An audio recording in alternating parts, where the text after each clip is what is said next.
আজকের গল্প প্রসাদ বাবুর ভয়। লেখক প্রচেত গুপ্ত। একটাই ঘর, দোতলায়, ছাদের ওপর। ঘরটা খুবই বড়, একজন কেন 5 জন হাত পা ছড়িয়ে এখানে থাকতে পারবে। ঘরের সঙ্গে লাগোয়া ছাদটাও বেশ বড়। শহরের এ পাড়াটা বেশ নিরিবিলি, গাছপালা অনেক। এই বাড়ির চারপাশেও গাছ, ভেতরে একটা ছোট মতো বাগান রয়েছে। তবে সে বাগানে ফুলের গাছ কিছু নেই, শুধুই আগাছা। থাকার মধ্যে রয়েছে শুধু ঝাঁকড়া একটা নারকেল গাছ। গাছটা বাড়ির গা ঘেঁষে একেবারে ছাদ পর্যন্ত উঠে এসেছে। ছাদের ছোট্ট পাঁচিল টপকে ডালপালা নিয়ে ঝুঁকে পড়েছে ছাদের ওপর। বাড়ি দেখে প্রসাদবাবুর মনটা ভালো হয়ে গেল। ভগ্নিপতি কিঙ্কর আর বোন ছন্দাকে মনে মনে ধন্যবাদ জানালেন। এ বাড়িটায় না এলে মস্ত বোকামি হয়ে যেত। এমন চমৎকার ঘর, এমন চমৎকার ছাদ কোথাও পাওয়া যাবে না। এরপরেও প্রসাদবাবুর মন হালকা খচখচ করতে লাগলো। কারণ কি? কারণ 54 বছরের প্রসাদবাবু একজন ভীতু মানুষ। অন্ধকার ঘর, খাটের তলায় খুটখাট দরজার ক্যাঁচ ক্যাঁচ, তিনি চমকে ওঠেন। তাই ছাদ দেখেও একটু ঘাবড়ে গেছেন। ছোটদের ভূতের ভয় মানায়, কিন্তু বড়রা ভূতে ভয় পেলে সেটা একটা বিরাট হাসি ঠাট্টার ব্যাপার হয়ে যায়। আমাদের এই প্রসাদবাবুর বেলাতেও তাই হয়েছে। সবাই তার ভূতের ভয় নিয়ে বেশ মজা করত। হয়তো কোনো একদিন অফিসে ফাইল নিয়ে ক্যাশ ডিপার্টমেন্টে গেছেন, সেখানে কাজ করেন শিশিরবাবু। তিনি ফাইল সরিয়ে নিচু গলায় বললেন, হিসেব টিসেব পরে হবে দাদা, আগে বলুন কাল রাতে ওরা কেউ এসেছিল নাকি? প্রসাদবাবু অবাক হয়ে বললেন, কারা? রাতে আবার কারা আসবে? আরও গলা নামিয়ে বলবেন, আরে বাবা, রাত বিরেতে আপনার কাছে যারা আসে তাদের কথাই তো বলছি। ওই যে লম্বা লম্বা হাত, উল্টো দিকে গোড়ালি, কেউ এসেছিল নাকি? প্রসাদবাবু শুকনো হাসি হেসে বললেন, ঠাট্টা করছেন? শিশিরবাবু হেসে ফেলেন, বলেন, না না, আরে ঠাট্টা করব কেন? ভূত খুব সিরিয়াস একটা বিষয়। সিরিয়াস বিষয় নিয়ে কখনো ঠাট্টা করা যায়? আমার ছোট ছেলেটা ক্লাস 5-এ পড়ছে, সেও ঠিক আপনার মতো। আরে ভূত নিয়ে হাসি ঠাট্টা একেবারে সহ্য করতে পারে না। অফিসের বাইরেও একই কাণ্ড। পাড়াতেও অনেকে তার ভয়ের কথা জানে। সেদিন সন্ধেবেলা অফিস থেকে ফিরছিলেন প্রসাদবাবু। গলির মোড়ে জটলা দিয়েছিল পাড়ার ছেলেরা। প্রসাদবাবুকে দেখেই চুপ করে গেল। পল্টু গম্ভীর গলায় বলল, প্রসাদ কাকু নাকি? প্রসাদবাবু থমকে গেলেন, বললেন, কিছু বলবে পল্টু? পল্টু সিরিয়াস গলায় বলল, না তেমন কিছু নয়, ওই আপনাকে একটু সাবধান করে দিচ্ছিলাম আর কি। সাবধান? কিসের জন্য? গোলমাল টোলমাল কিছু হয়েছে নাকি রে? পল্টু গলা গম্ভীর করে বলল, না এখনো হয়নি, তবে হতে পারে। আজ অমাবস্যা কি না, ওই ভূতেদের ফেভারিট তিথি আর কি। এই জন্য আপনাকে একটু বলছিলাম, সাবধানে থাকবেন কাকু। ছেলেরা সবাই হেসে উঠল। প্রসাদবাবু মাথা নামিয়ে হাঁটতে লাগলেন। শুধু বাইরের লোক নয়, নিজের লোকেরাও প্রসাদবাবুকে ছাড়ে না। আসানসোল থেকে বিচ্ছু ভাগ্নে ফোন করে বলল, মামা নেট সার্চ করে দেখলাম জাপানে একটা দারুণ জিনিস বেরিয়েছে, ঘোস্ট লক, ভূত চাকাতে তালা। জানলা দরজা লাগালে ঘরে ভূত ঢুকতে পারবে না। যদি বলো তো একটা অর্ডার দিই। প্রসাদবাবুর রাগ হয়, ইচ্ছে করে ভাগ্নেকে একটা ধমক দিই, কিন্তু পারেন না। কারণ দোষ তো তার অন্য কারো নয়, দোষ তো তার নিজের। বুড়ো বয়সে ভূতের ভয় পেলে সকলেই তো রসিকতা করবে। ব্যাপারটাও বিচ্ছিরি। বয়সকালে নানা অসুখ আছে, বাত, দাঁত ব্যথা, কান কটকট, সেসবের ওষুধ তো আছে। ভূতের ভয় কাটানোর কোনো ওষুধ নেই। প্রসাদবাবু রোজই মনে মনে প্রতিজ্ঞা করেন, আর নয়, কিন্তু পারছেন না। কী লজ্জার কথা! প্রসাদবাবুর পুরো নাম প্রসাদ রঞ্জন প্রামাণিক। সহজ সরল ছাপোষা মানুষ। কলকাতা থেকে বেশ খানিকটা দূরের এই শহরে ছোটোখাটো একটা চাকরি করেন। ঠিক সময় অফিসে আসেন, টিফিনের সময় অফিসের নিচে নেমে ফুটপাতের দোকান থেকে টোস্ট আর কলা কিনে টিফিন সারেন। সহকর্মীরা মাঝে মাঝে বলেন, ও প্রসাদদা, পাউরুটি কলা ছেড়ে একদিন অন্য কিছু হবে নাকি? একটা ফিশ ফ্রাই বলি। প্রসাদবাবু অল্প হেসে দুপাশে মাথা নাড়েন, বলেন, না ভাই, আমারই পাউরুটিই ভালো। প্রসাদবাবু সাধারণ খাবার পছন্দ করেন, সাধারণভাবে থাকেন, যাকে বলে একেবারে সিম্পল লিভিং। বিয়ে থা করেননি। এই নিজের লোক বলতে বোন আর ভগ্নিপতি, তারা থাকে আসানসোলে। কিছুদিন আগে পর্যন্ত প্রসাদবাবু সুখে আছি নামের একটা মেস বাড়িতে ছিলেন। স্টেশনের ঠিক পাশেই। বাড়িটা অতি পুরনো।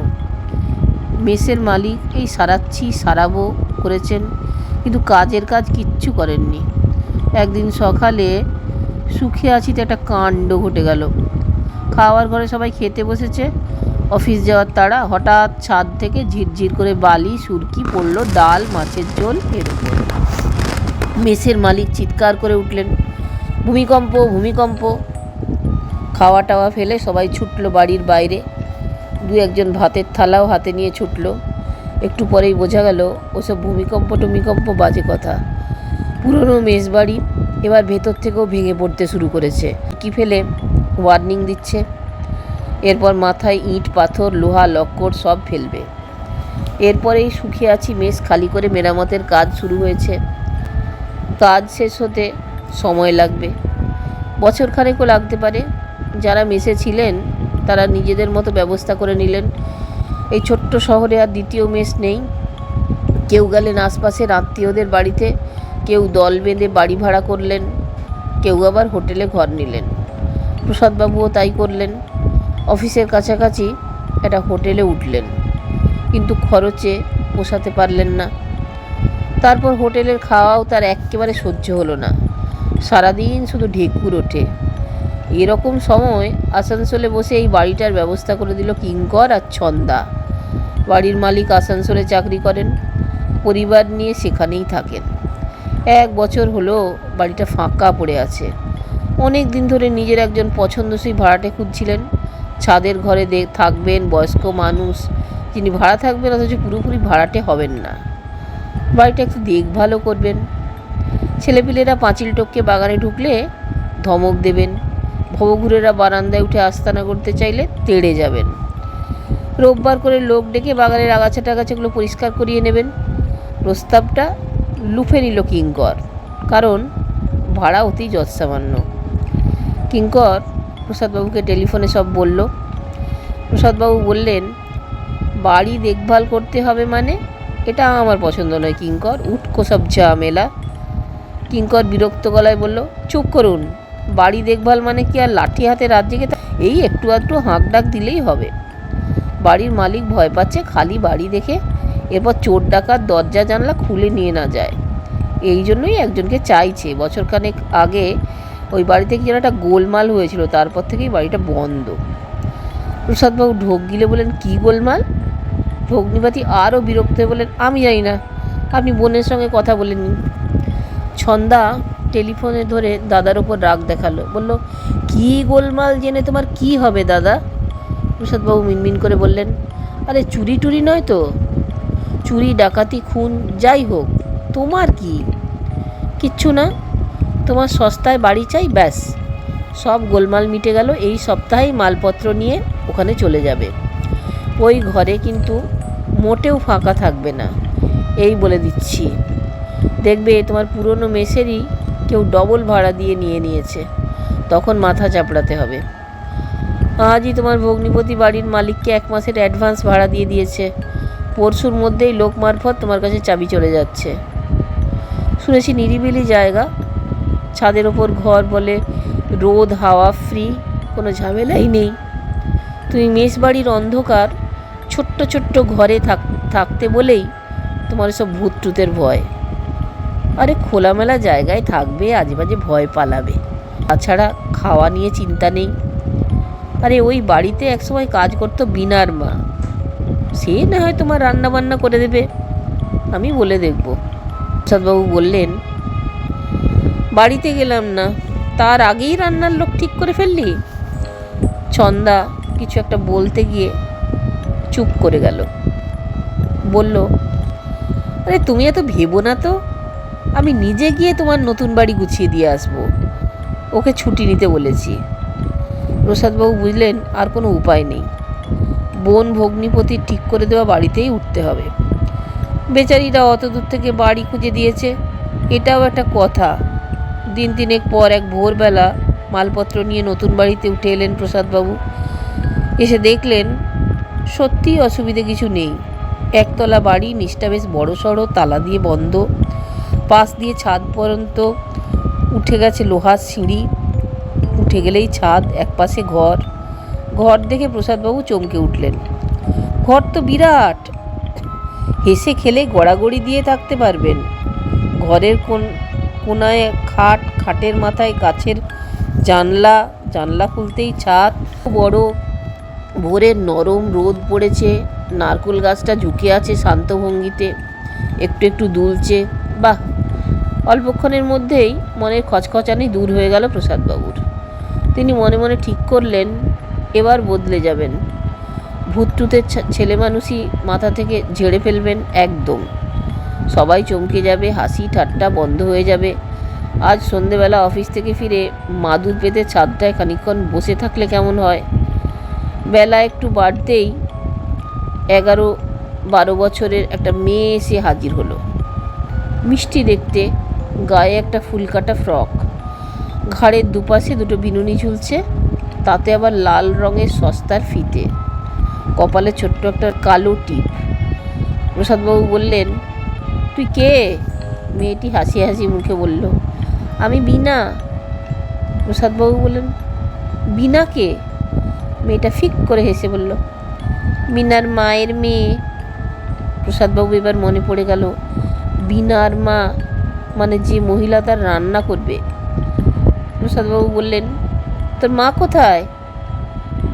বিনা বলল, মায়ের জ্বর হয়েছে, আমায় বললে তুই গিয়ে রান্না করে দিয়ে আয়, নইলে নতুন মানুষ বিপদে পড়বে।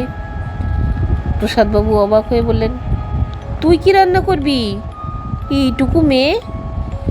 বিনা হেসে বলল, এইটুকু মেয়ে বলেই তো এইটুকু রান্না পারবো, ভাত ডাল আলু ভাজা চলবে? প্রসাদবাবু মেয়েটার কথা শুনে মজা পেলেন, বললেন, আর ডাল ভাতে খুব হবে, তুই বেশ গুছিয়ে কথা বলতে পারিস তো বিনা? গুছিয়ে রান্নাও করতে পারি। প্রসাদবাবুও হাসলেন, বললেন, তুই কথায় কথায় হাসিস কেন? বিনা একমুখ হেসে বলল,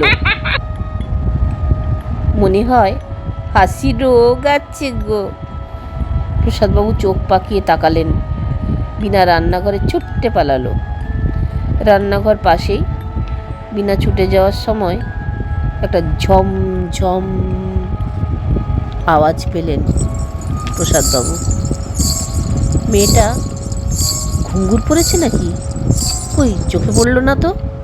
কে জানে, ছোট মেয়েরা ছোটাছুটি করলে বোধহয় এরকম ঘুঙুরেরই আওয়াজ হয়। প্রসাদবাবু হেসে ফেললেন। অফিস যেতে হবে। খানিক পরে খবরের কাগজ রেখে স্নানে গেলেন। এ বাড়িতে জলের সমস্যা নেই, সময় নিয়ে স্নান করা গেল। সুখে আছি মেসে জলের টানাটানি ছিল, মাথাপিছু 1 বালতি পাওয়া যেত। খেতে বসলেন প্রসাদবাবু। বিনা রান্না খারাপ করেছে, সবেতেই গাদাখানেক চিনি। ছোট মেয়ে, কতটা আর পারবে? খাওয়া শেষে প্রসাদবাবুকে মুখ ধোয়ার জল এগিয়ে দিল বিনা। বলল, রান্না ঠিক হয়েছে তো? প্রসাদবাবু বললেন, ঠিক আছে। রাতে রুটি করতে কখন আসবি? বিনা বলল, আমি আর আসবো না, রাতে রুটি তরকারি করে গেলাম, কাল থেকে মা আসবে। বিনার মা।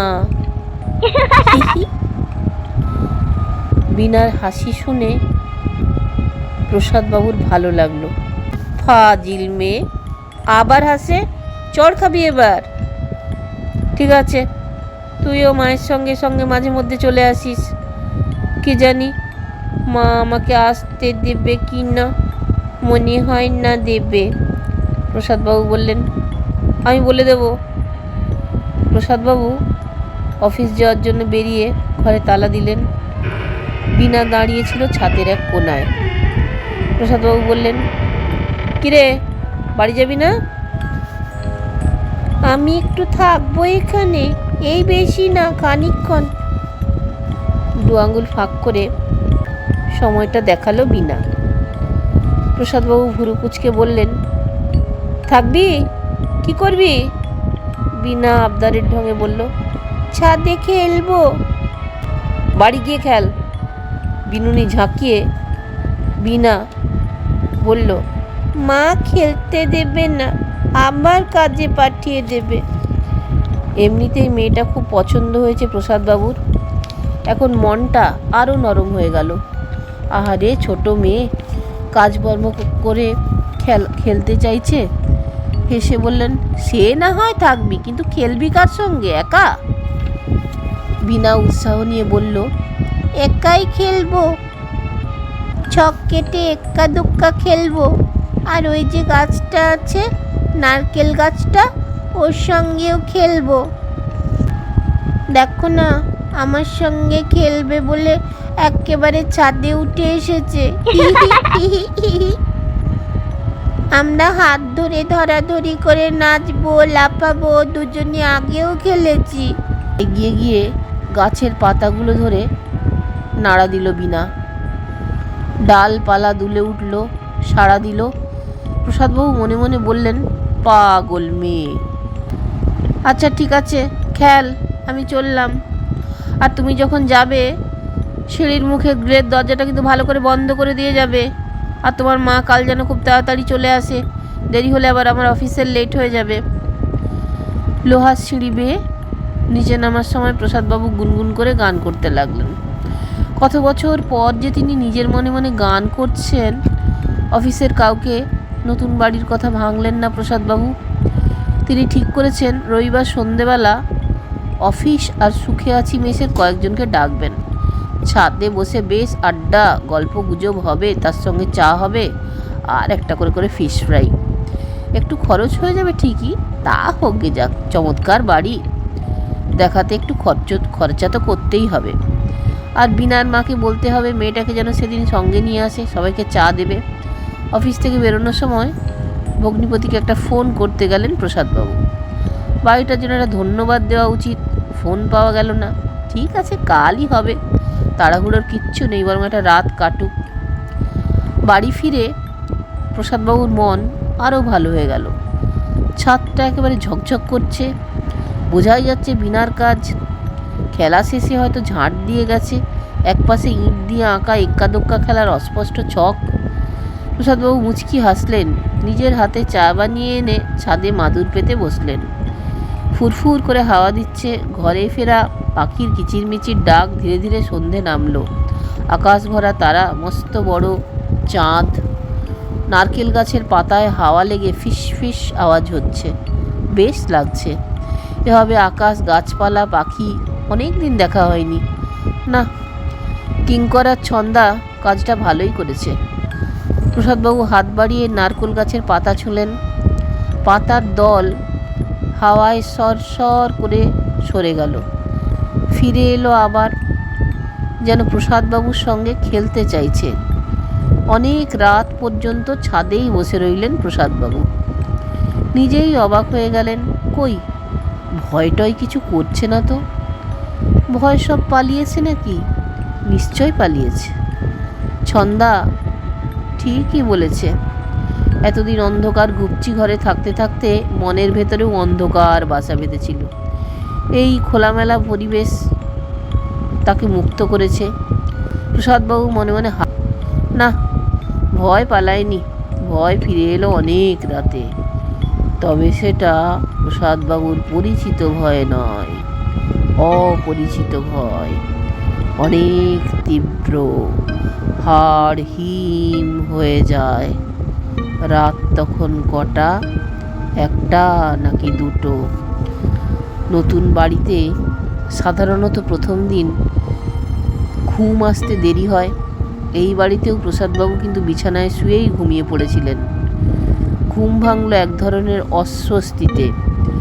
প্রসাদবাবু বুঝতে পারলেন অস্বস্তি নয়, আওয়াজ, হালকা একটা আওয়াজ ঘুম ভেঙেছে। ঝম ঝম আওয়াজটা আসছে থেমে থেমে।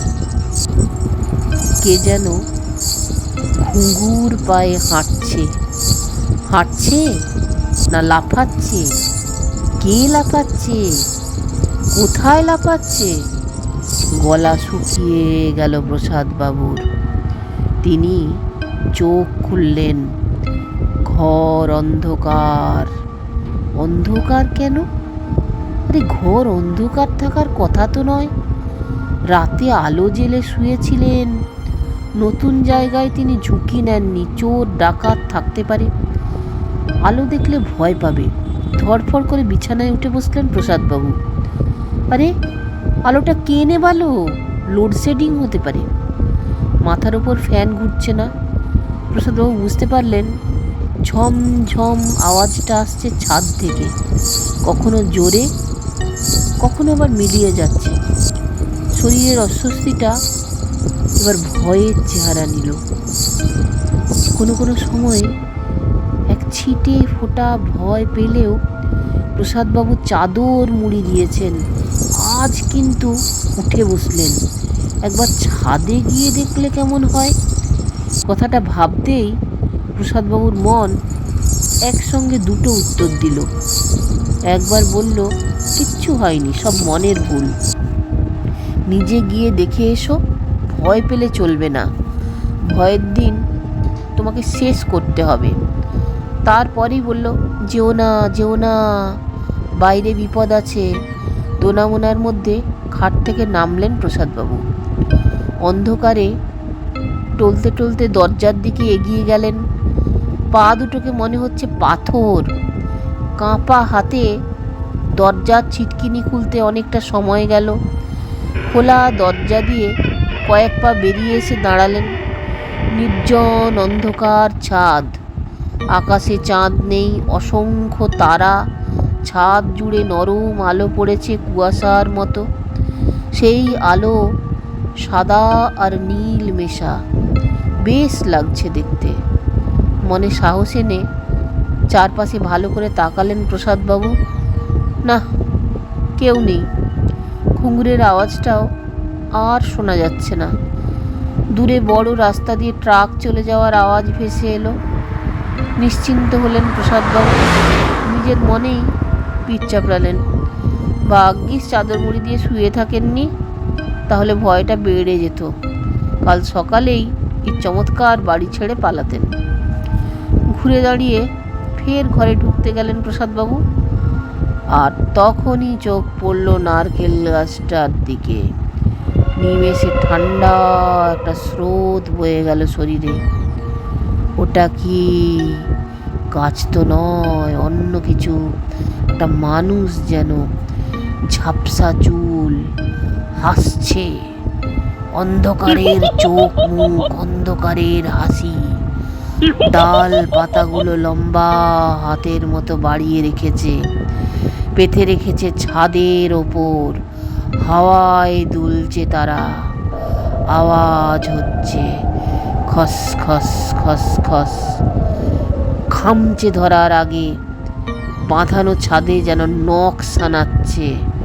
চোখের পাতা ফেলতে পারছে না প্রসাদবাবু। কণ্ঠস্বরটা বাচ্চা মেয়ের মতো। তাকে কে যেন বলছে, চলে যাও, পালিয়ে যাও, ঘরে ঢুকে দরজা বন্ধ করে ফেলো এখনই। চেনা, কিন্তু চিনতে পারছেন না প্রসাদবাবু। তিনি বুঝতে পারছেন এখনই ঘরে ঢুকে যাওয়া দরকার, খুব দরকার, কিন্তু পারছেন না। নারকেল গাছের ডাল পাতা তাকে হাত ছানি দিয়ে ডাকছে। তারপর হাত ধরে টান দিল। তিনি সম্পূর্ণ নিজের অনিচ্ছায় এগিয়ে যেতে লাগলেন ছাদের কিনারার দিকে। আর কয়েক পা গেলেই ছাদের ছোট্ট পাঁচিল টপকালেই জ্ঞান হারানোর আগে প্রসাদবাবু স্পষ্ট শুনতে পেলেন গাছটা বাচ্চা একটা মেয়ের গলায় হেসে উঠল। গলাটা এবার চিনতে পারলেন প্রসাদবাবু, ছোট্ট মেয়ে বীণা। পরদিন সকালে ছাদের ধারে অজ্ঞান অবস্থায় পাওয়া গেল প্রসাদবাবুকে। পেল আসানসোল থেকে আসা প্রসাদবাবুর বোন ছন্দা আর ভগ্নিপতি কিঙ্কর। তারা প্রসাদবাবুকে না জানিয়ে কাল রাতে ট্রেনে উঠেছিল। পরিকল্পনাটা কিঙ্করের, এক্কেবারে বাড়িতে হাজির হয়ে শ্যালককে চমকে দেবেন। এই কারণে দুদিন অফিস থেকে ছুটিও নিয়েছেন। ছন্দার কাজও দাদার জন্য বাড়িটা একটু গুছিয়ে টুছিয়ে দিয়ে যাবেন। রান্নার একজন লোক চাই, খুঁজতে হবে। বীণার মা থাকলে কোনো চিন্তাই ছিল না, কিন্তু এই শহরের পাটগুটি এসে চলে গেছে। 1 বছর আগে পর্যন্ত এই বাড়িতে বন্ধ দরজা খুলে ঝাড়পোছ করতে আসতো। সঙ্গে আসতো তার 12 বছরের মেয়েটাও। ছাদে খেলতো। একদিন খেলতে খেলতে ওই বাড়িরই ছাদ থেকে পড়ে মারা যায় বেচারি। তার মা যখন একতলায় ছিল, বাড়ি ছন্দা শুনেছে বীণা মেয়েটা ছিল ভারী সুন্দর, কথায় কথায় হাসতো, বায়না করায় একজোড়া ঘুঙুর কিনে দিয়েছিল তার মা। মেয়েটা সেই ঘুঙুর পরে লাফিয়ে বেড়াতো। আওয়াজ হতো ঝম ঝম ঝম ঝম। বীণা যে কী করে ছাদ থেকে পাঁচিল টপকে পড়লো তাই নিয়ে রহস্য রয়েই গেছে। কেউ যেন হাত ধরে টান দিয়েছিল, নইলে পাঁচিল টপকাবে কেন? যদিও এসব কথা প্রসাদবাবুকে বলেননি তার বোন, একেই তিনি ভীতু মানুষ। কিঙ্কর ডাক্তার ডাকতে ছুটল। দর্শক বন্ধুগণ, যদি ভালো লাগে তাহলে অবশ্যই চ্যানেলটাকে লাইক, শেয়ার, সাবস্ক্রাইব করতে হবে আরও নতুন নতুন আকর্ষণীয় গল্প শুনবার জন্য।